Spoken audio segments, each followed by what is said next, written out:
அப்படி அப்படி சரி வா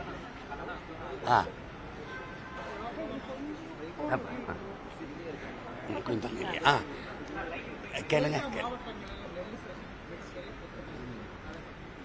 இல்லை இது வந்து உங்களுக்கு இப்போ இன்னைக்கு நேற்று இல்லை, உங்களுக்கு ஒவ்வொரு முறையும் நம்ம பெரும் மழை காலங்களில் நம்மளுடைய நெல் முறையாக கொள்முதல் செய்யப்படாமல் நீங்கள் பார்க்கணும். ஒவ்வொரு பேருந்து நிலையம், விண்ணூர்தி நிலையம் இதெல்லாம் எப்படி கட்டப்படுது. ஒரு மாவட்டத்தின் தலைநகரில் கூட ஒரு உணவு சேமிப்பதான் நெல் கொள்முதல் பண்ணி அதை சேமிக்கிற கிடங்கு இல்லைங்கிறது எவ்வளோ பெரிய வருத்தத்துக்குரியதுங்கிறது நீங்கள் பார்க்கணும். இப்போ நம்முடைய அரசு வந்து இந்த டாஸ்மார்க்கில் விற்கிற சரக்குகளை பத்திரமா பாதுகாக்கிறதுக்கு பெரிய பெரிய கிடங்குகளை கட்டி அதை குளிரூட்டி அதில் வச்சு கண்காணிப்பு கருவி போட்டு காவலர்களை பாதுகாப்புக்கு போட்டு பாதுகாக்கிறது. ஆனால் உழைக்கிற மக்கள், வேளாண்குடி மக்கள் உயிரை கொடுத்து விளை வைக்கிற மிக அத்தியாவசியமான உயிர் தேவையா இருக்கிற உணவுப் பொருளான நெல்லை கொள்முதல் செய்யாமல் சாலையில் போட்டு வீதியில் போட்டு மழையில் நனைஞ்சு முளைக்க வச்சு எத்தனை லட்சம் டன், 20 லட்சம் டன்னுக்கு மேலே இன்னைக்கு தெருவில் போட்டு உங்களை பார்த்துருப்பீங்க. சுடுகாட்டில் இருக்கிற இதில் ஒண்டி அடுக்கி வச்சு அதை பாதுகாக்கிற நிலைமையில் இருக்கு. நீங்கள் அதிகபட்சமாக ஒதுக்குறது 4 கோடி தார்பாய் வாங்கி மூட. ஆனால் உங்கள் சமாதிக்கு எத்தனை கோடி செலவழிச்சிருக்கீங்க? நீங்கள் கட்டுற ஒவ்வொரு கட்டடங்களுக்கும் யாரு கேட்டது?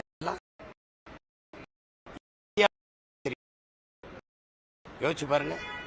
பதவி என்பது மக்களுக்கு சேவை செய்யத்தான் என்று கருதாதவன் கையிலே வந்து ஆட்சி அதிகாரம் இருந்தால் மக்களின் நலன் என்பது கனவாகத்தான் இருக்கும், கேலிக்குறியாகத்தான் இருக்கும்னு தெய்வ திருமகன் தாத்தா முத்துராமலிங்க தவிர சொல்றாரு. அதானே நடந்துகிட்டு இருக்கு. இன்னைக்கு நேத்தான் நடக்குது. எத்தனை ஆண்டுகளா சொல்லுங்க,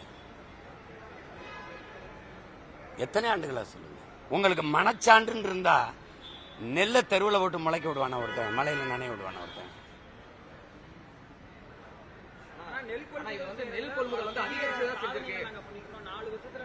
அதாங்க சாதனை. தெருவில் போட்டு முளைக்க வைக்கிறது தானே சாதனை.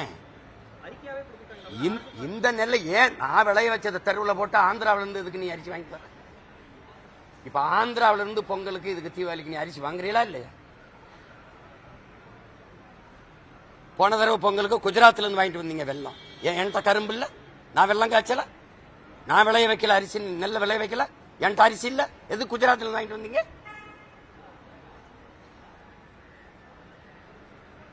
அரசு தரப்புல இருந்து வந்து நெல் கொள்முதல் அதிகரிச்சிருக்கிறோம், இது வந்து வாக்குக்காக இந்த மாதிரி தவறான தகவல்களை பரப்பிட்டு இருக்காங்கன்ற ஒரு தகவல். ஏங்க அப்பயா நீங்க இந்த கேள்வி ஏன் எழுப்புனீங்க? கொள்முதல் செய்யல, தெருவில் கிடக்கு, நாசமாகும் தெரிஞ்சான கேள்வி கேட்கறீங்க. அப்புறம் என்ன இப்படி இருக்கு? அரசு அப்படித்தாங்க சொல்லும். நீ கொள்முதல் செஞ்சு பாதுகாப்பா குடவுண்டுக்குள்ள நீ வச்சிருந்த கிடங்குல சேமிச்சிருந்தா எதுக்கு வீதியில கிடக்குது? எப்படி? அவ்வளவுதாங்க. அது அதுக்கு மக்களின் நலனை பற்றி கவலை என்ன இருக்குது? 2000 கோடிக்கு பாலம் கட்டும், மெட்ரோ ட்ரெயின் கொண்டு வந்து விடுறோம், ஏர்போர்ட்டை கேட்கும். நாங்க இந்த இவ்வளவு பெரிய ஏர்போர்ட் கேட்டோமா? பறக்கிறதுக்கு ஒரு பிளைட் கிடையாது, உனக்கு ஒரு வண்டி கிடையாது, அதுக்கு எதுக்கு இவ்வளவு பெருசு? இறங்கி 1 கிலோமீட்டர் நடந்து வர்றோம். ஒரு நாள் பட்னி நடந்து சாகும்போது தெரியும். இதெல்லாம் உங்களுக்கு உழைக்கிற மக்களின் உழைப்புக்கு மரியாதை இல்லை, உழவர் கூடி போற்றப்படலைன்னா அந்த நாடு என்னது? பிச்சை எடுத்து தான் சாகும். வேற வழி என்ன இருக்குது? வேற ஏதாவது இருக்கு?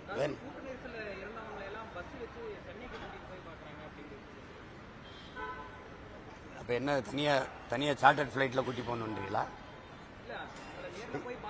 இது ஒரு கேள்வியா? அது கேள்வி. இது ஒரு கேள்வியா? சொல்லு. விமர்சனம்ங்கிறது அப்படி சொல்லக்கூடாது. விமர்சனம்ங்கிறது அப்படி சொல்லக்கூடாது. நீங்க என்கிட்ட கேள்வி கேட்கிறீங்க இல்லையா? அப்படி நானும் உங்ககிட்ட கேள்வி கேட்கிறேன். அப்படி ஒரு கேள்வியை கேட்கிறேன்.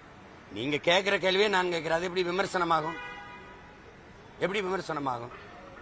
என்ன கேட்கிறாருன்னா, இப்போ இதுவரைக்குமே வந்து விஜய் அந்த பாதிக்கப்பட்ட மக்களை சந்திக்கல அப்படின்ற ஒரு, அது அவர் விருப்பம். நீங்க அது அவர் விருப்பம். நீங்க அதை போய் பேசிட்டு கூடாது.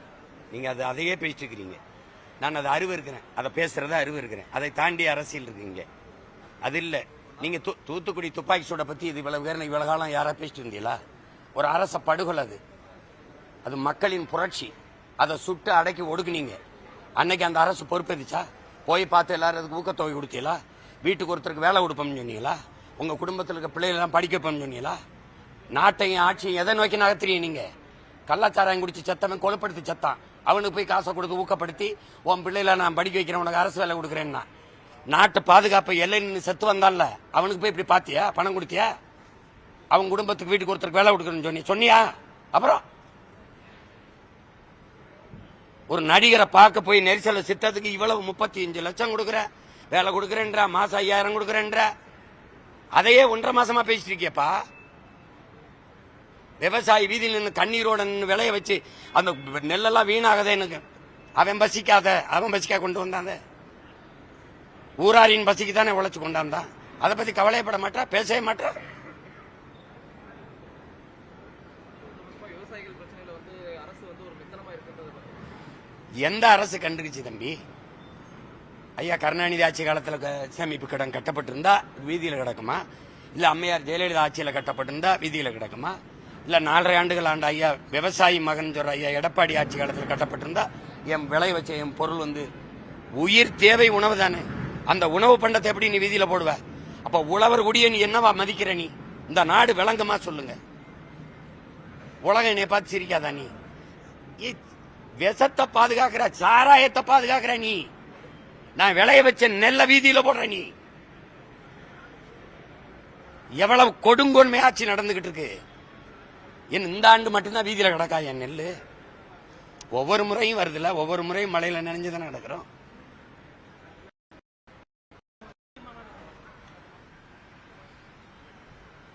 தண்ணீர் மாநாடு உங்களுக்கு தெரியும். தண்ணீரின் தேவை என்னன்னு உங்களுக்கு தெரியும்.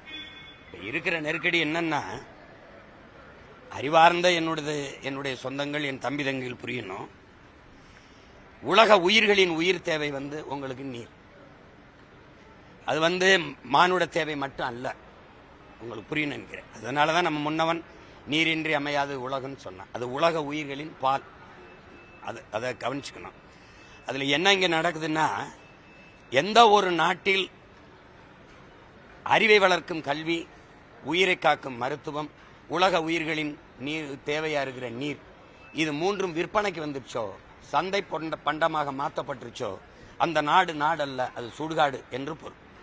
இதுல உலகத்தில் 800 கோடி மக்கள் தொகையை நம்ம தொட்டுட்டோம். ஆனா 100 கோடி மக்களுக்கு தான் குடிநீர் இருக்கு. இதை நான் சொன்னா கூட நீங்க நம்மளைனாலும் நம்ம அறிவியலின் பெரும் அடையாளமா இருக்கிற ஐயா சொல்றாரு, 2 விழுக்காடு தான் உலக மக்களுக்கு குடிநீர் இருக்குது. அதை 20 விழுக்காடா உயர்த்துவது எப்படின்னு உலக பேரறிஞர்கள் சிந்திக்காம, உலக அதிபர்கள் சிந்திக்காம, இந்த 2 விழுக்காடு தான் இருக்கு, வித்தா நல்லா சம்பாதிக்கலாம்னு முடிவு பண்ணால அங்கதான் துரோக சிந்தனை உருவாயிருச்சு. அதை சந்தை பொருளா மாத்தினதுனால மிக அத்தியாவசியமான தேவையா மாறிடுச்சு. இப்ப நான் கடையில வாங்கி குடிக்கிறேன், மற்ற உயிரினங்கள் என்ன செய்யுங்கிற கேள்வி இங்க எங்கேயும் எழல. இப்ப அதனால இந்த தண்ணீர் எப்படின்னா, நானும் நீங்களும் குடிக்கிறது தண்ணீர் தானான்னு முதல்ல உங்களுக்கு நான் உணர்த்தணும். இப்ப இந்த தொழிற்சாலைகள் தொடங்கப்பட்ட, இப்ப பாருங்க, இந்த சிப்காடு தொடங்கப்பட்ட இடத்துல 26 கிலோமீட்டருக்கு இங்க இருக்கிற தண்ணீர் எடுத்து குடிக்காதே, நீர் நஞ்சாயிருச்சுன்னு அரசே அறிவிக்குது. ஆனால் திருப்பி 2000-3000 ஏக்கர் நிலத்தை பறிக்குது இதே தொழிற்சாலையை கொண்டு வர. இப்ப இந்த விழிப்புணர்வு என் மக்களுக்கு வரணுமா வர வேணாம்? இப்ப நீங்க மீத்தேன் எடுத்த இடத்துல, ஸ்டெர்லைட் எடுத்த இடத்துல, அணு உலை வச்ச இடத்துல, எல்லா இடங்களையும் நீர் மஞ்சள் நிறத்துல வருதுங்க. அதுல சமைக்கிற சோறு இந்த எலுமிச்சம் சோறு மாதிரி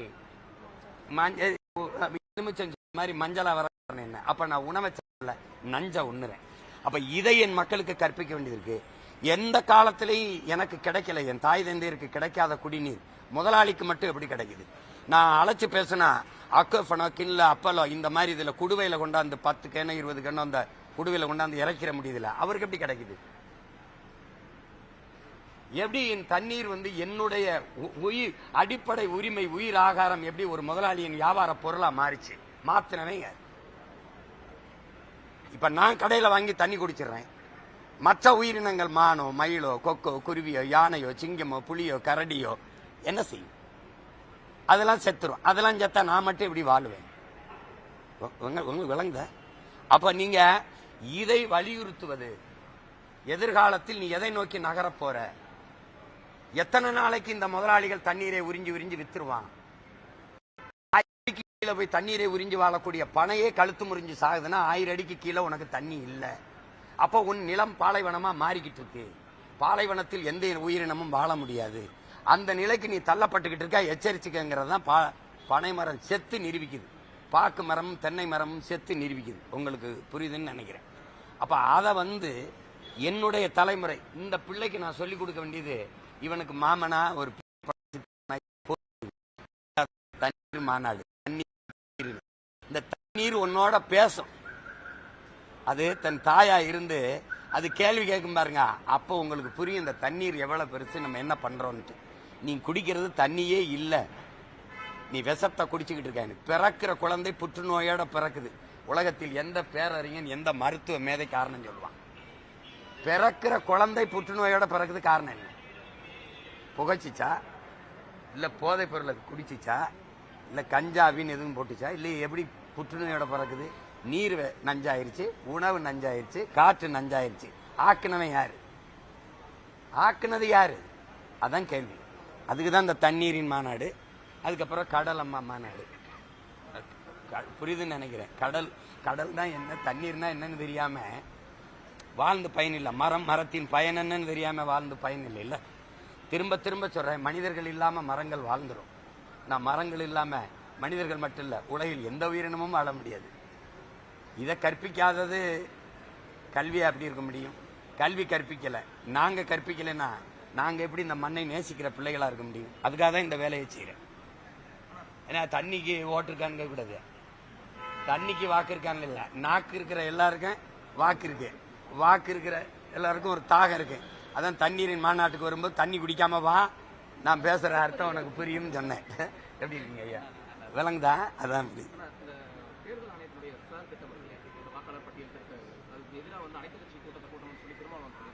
அது சரி. அண்ணனுடைய கருத்தை நான் வரவேற்கிறேன். இது திருத்துறதுன்னா எங்க இருந்தாலும் அவர் 3 மாசம் தங்கி இருந்தாருன்னா, அவர் குடும்பம் இருந்தா அது இருந்துச்சுன்னா வாக்கு உரிமை கொடுத்துடலான்னா, நீ 6 லட்சம், இப்ப 1.5 கோடி பேர் இங்க வந்திருக்கான் வட இந்தியன், அவனுக்கெல்லாம் நீ வாக்குரிமை கொடுத்துருவ. பீகார்ல வெளியேறினாலும் 60-70 லட்சம் பேர் எல்லாம் இங்க இருக்கான். அவனுக்கு கொடுத்துட்டீங்கன்னா இது இன்னொரு இந்தி பேசுற மாநிலமா மாறும். இப்ப எங்கள்ல 1.5 கோடி நாங்க கவுண்டர்கள் இருந்தா மொத்த கவுண்டனும் ஒன்னா இல்ல. நாங்க 2 கோடி படையாட்சி இருந்தா மொத்த படையாட்சியும் ஒன்னா இல்ல. 1.5 கோடி தேவர் முக்குளத்தூர் இருந்தா நாங்க ஒன்னா இல்ல. நல்லா கவனிங்க, அவன் ஒரே மொழியில ஒன்னா நின்றுவான், இந்தின்னு ஒன்னா நின்றுவான். அவ்வளவும் பிஜேபி ஓட்டர்ஸ். உங்களுக்கு சத்தியம் பண்ணி அண்ணன் சொல்றேன், காங்கிரஸ் ஓட்டர்ஸ் கூட கிடையாது. முழுக்க அவன் இந்திய திணிச்சா எதிர்ப்பான். இந்த தமிழ் பையன் இந்திக்காரனை திணிச்சா என்ன செய்வான்னு தவிர்க்க முடியாத தொழிலாளியா அவனை கொண்டாந்து இறக்கி குடியமர்த்தி, இதே மாதிரிதான் இமய வர இருந்தா நான் நிலத்தை இழந்து இங்க குறுகியிருக்கேன். தம்பி, வரலாற்றுல காலடியில் இந்த ஒரு பக்கத்துல எனக்கு ஒரு தாய் நிலத்துல என் கண்ணு முன்னாடி அடிச்சு விரட்டப்பட்ட அனுபவம் இருக்கு எனக்கு. அந்த காய் என்ன ஆறல, இங்க இருந்து விரட்டுவான். அவன்கிட்ட என்னுடைய அரசியலும் அதிகாரம் போயிடுச்சுன்னா நான் இந்த நிலத்தையும் விட்டு வெளியேற வேண்டிய அகதியா நான் மாறுவேன். அதுக்கு முன்னாடி எச்சரிச்சுக்கணும். வா இரு வேலை செய்ய, வாக்க அங்க போய் செலுத்திடு. நீங்க சிறப்பு இந்த வாக்குரிமைன்னு கொடுத்து விட்டு அவனை போட்டு அவன் மொத்தமா போட்டு என்னைய தெருவில் போட்டுருவான். இப்பவே இந்த இடத்துல இவருக்கு சீட்டு கொடுத்தா தான் ஜெயிக்க முடியும் இருக்கு. பெருந்துறையில் எப்படி இருக்கு? கோவை தெற்குல யார் ஜெயிப்பாஸ்? அம்மா வானதி ஜெயிச்ச 20,000 ஓட்டு இருக்குல்ல, யாரோட ஓட்டு? யாராவது சொல்லுங்க. அப்போ எப்படி ஆகும்? என்னைய என் இன மக்கள் ஓட்டு போட்டு ஜெயிக்க வைக்கிறானே இல்லையோ, இந்திக்காரன் ஜெயிக்க வச்சிருவான். ஏன்னு கேளு, அவன் அடிக்கிற அடியில எங்கால் திரண்டு வந்து எனக்கு போட்டு ஜெயிக்க வச்சிருவான். உண்மையிலாதான் நடக்கும். ஏன்னா வேற வழியே கிடையாது. நீ என்னைய தேடாம நீ போக முடியாது. ஏன்னா அவன் அடிப்பான். தனி நீங்க இந்த செய்தி, நீங்க செய்தியாளரா?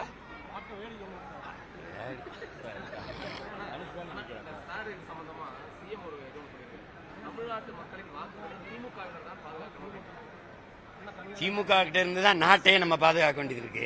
இதுல வாக்கு எந்த வாக்கு? திடீர்னு சொல்றாங்க மண்மானம், மொழி, மண், அப்புறம் ஏதோ ஒண்ணு இருக்குது, இனம் இல்ல மண், மானம், மண், மொழி, மானம்.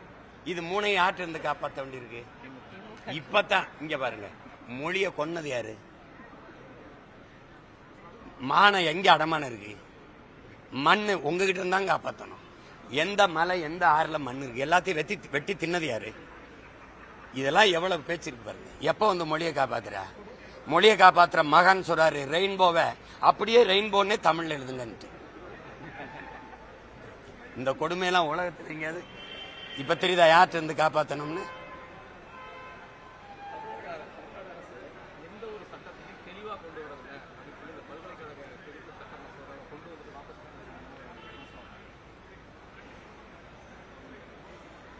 என் தமிழ்நாடு அரசு, இந்திய ஒன்றிய அரசு மட்டும் இதெல்லாம் சரியா கொண்டு வருதா?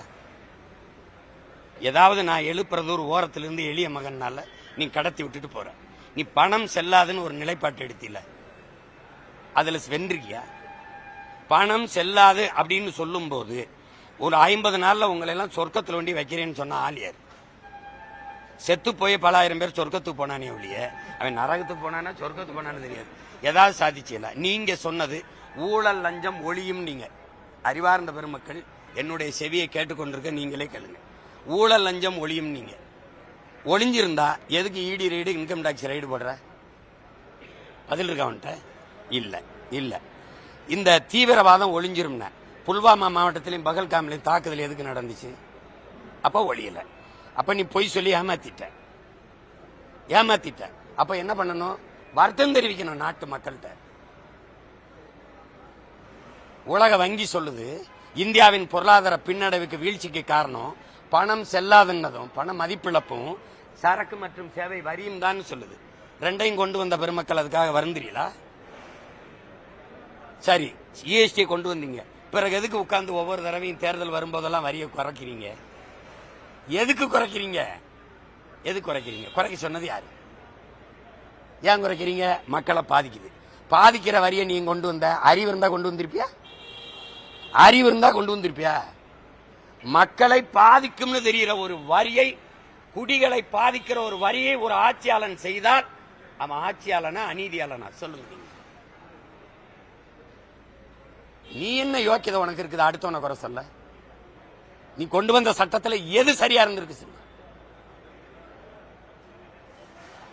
வைத்தியக்கரு வேற, நீ சரியா இருந்துக்க அடுத்தவனை குறை சொல்லு, அவ்வளவுதானே?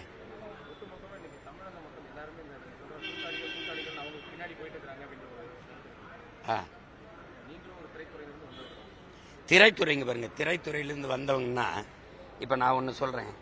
நான் ரசிகனை சந்திச்சேனா மக்களை சந்திச்சேனா? இந்த நிலத்தில் ஐயா எம்ஜிஆர் ரசிகரை சந்திச்சார், ஐயா விஜயகாந்த் ரசிகரை சந்திச்சார், எங்க அண்ணன் கமலஹாசன் ரசிகரை சந்திச்சார், தம்பி விஜய் ரசிகரை சந்திச்சார். நீ யாரையாவது சொல்லு நான் ரசிகரை சந்திச்சேன்? குளிரூட்டப்பட்ட அறையிலிருந்து வெளியில வந்தானா சிறையிலிருந்து வெளியில வந்தானா? அப்படி பேசக்கூடாது. ஒருத்தர் என்னுடைய உன் ரசிகனா கட்சியில் வந்து சேர்ந்த நேரம் சொல்றேன்னா, இனச்சாவில் பிதிக்கி பிரசவிக்கப்பட்ட மகன் நான். அதுல ஒரு ஒப்பிட்டு கூடாது, புரியுதா? வேற ஏதாவது கேள்வி தீர்ந்துருச்சா?